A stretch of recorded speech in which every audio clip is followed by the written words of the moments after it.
Good morning. We find ourselves at Wednesday in the 17th week of Ordinary Time in our church year. And today I would like to briefly review the second of the capital sins, which the Church alternately has referred to as covetousness or avarice.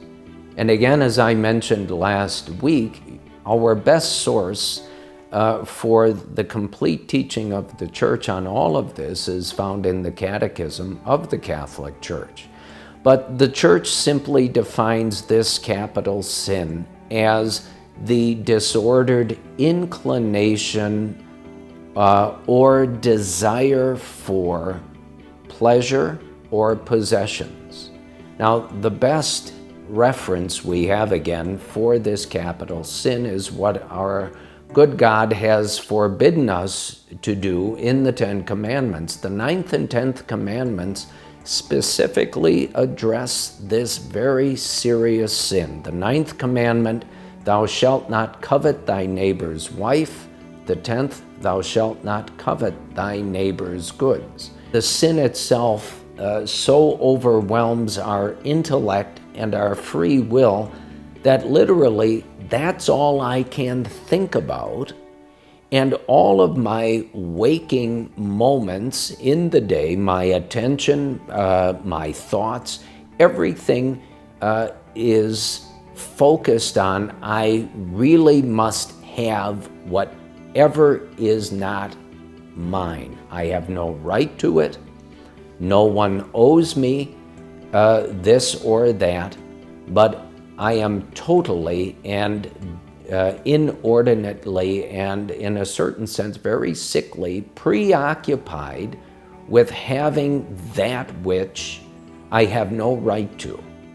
And therefore that preoccupation governs the way I think, the way I speak, and the way I act. And so the opposite of this capital sin is that virtue of charity, not so much the theological virtue of charity, but it's based in that, but that natural virtue of charity, which you and I more commonly understand and perhaps refer to as that generosity, personal generosity, both of spirit and of action, where I'm not attached to material things, or I don't focus my attention on one other person and let all of that control me. I am grateful to God for what God has blessed me with. I'm satisfied with that. I use that not only to save my own soul, but I use it in a generous way to help others come to know and love and serve God and save their souls. And so the capital sin of covetousness or avarice is a grievous sin. But its opposite, that charitable generosity of spirit as well as body of action, is that virtue which all of us are called to cultivate.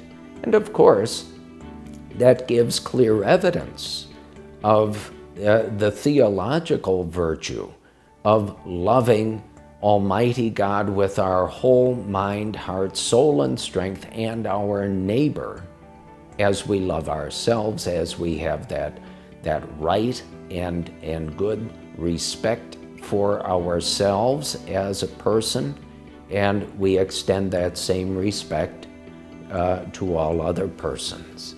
So may God bless you during this week, and may you enjoy the last week of summer before school begins.